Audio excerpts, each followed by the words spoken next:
नमस्कार फ्रेंड्स, मैं doctor Ajit Kumar Rawat.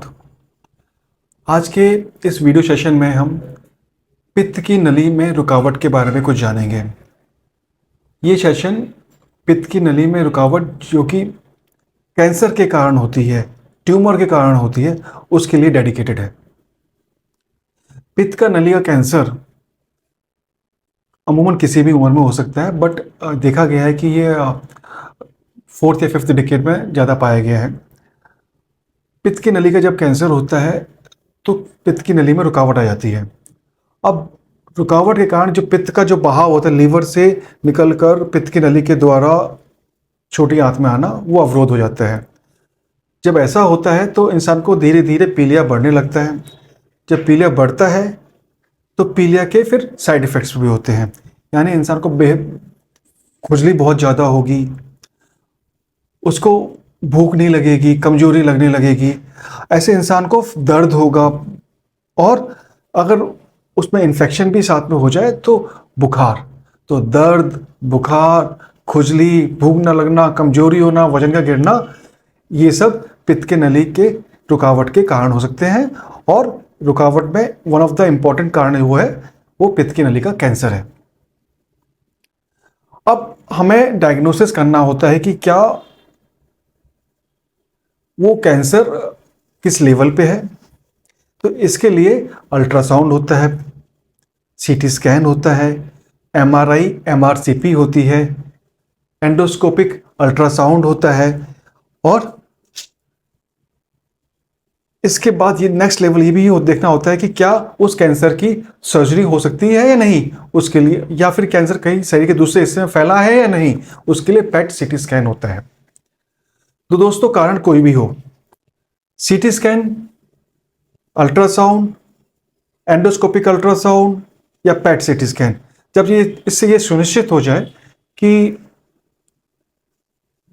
Cancer के कारण ही रुकावट है और इसका हमें रुकावट को दूर करना है, तो एक मोडेलिटी होती है जिसको बोलते हैं ERCP। ERCP में हम लोग दूरबीन विधि के द्वारा बिना किसी चीरफाड़ के पित्त की नली तक पहुंचते हैं।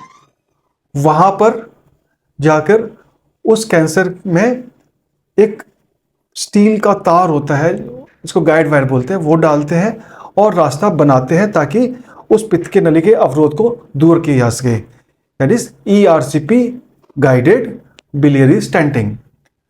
अच्छा, ये स्टेंटिंग जो होती है ये दो प्रकार की होती है। एक होती है प्लास्टिक स्टेंट डालना और दूसरा होता है मेटल या धातु का स्टेंट डालना। प्लास्टिक का स्टेंट जो होता है वो अल्पकालीन होता है, और जो धातु का स्टेंट होता है एक बार डाल दिया तो बॉडी का वो पार्ट हो जाता है जब तक इंसान वो जिंदा रहे। स्टेंट डालने का फ़ायदा ये है कि उसकी पीलिया ख़त्म हो जाती है, पहला, उसका दर्द बुखार ख़त्म हो जाता है, दूसरा, उसकी भूख खुल जाती है और उसको वजन में वृद्धि होने लगती है।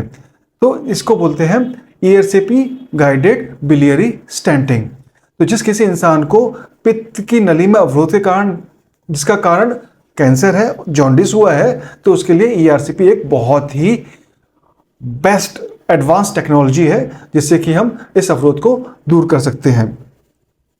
तो दोस्तों, जब भी आपको ऐसा कुछ लगे, स्पेशली हमारे सीनियर सिटीजन्स में, तो आपको गैस्ट्रोएंटरोलॉजिस्ट को कंसल्ट करना चाहिए ताकि वो देख पाए कि आपके पीलिया का कारण क्या है। झाड़ फूक ये सब चीज़ करना कभी भी समझदारी का काम नहीं होता है, और स्पेशली हमारे सीनियर सिटीजन्स में उसमें पीलिया कारण अब तौर पर यह देखा गया है कि कैंसर के कारण पित्त की नली में अवरोध यही पाया गया है। उसका जितनी जल्दी इलाज हो पाए उतना ही बेहतर होता है, उतने ही बेस्ट रिजल्ट्स होते हैं। लेट करने पे ना हम कुछ कर पाएंगे और इंसान को जो पीड़ा होती है तो जग जाहिर है। धन्यवाद।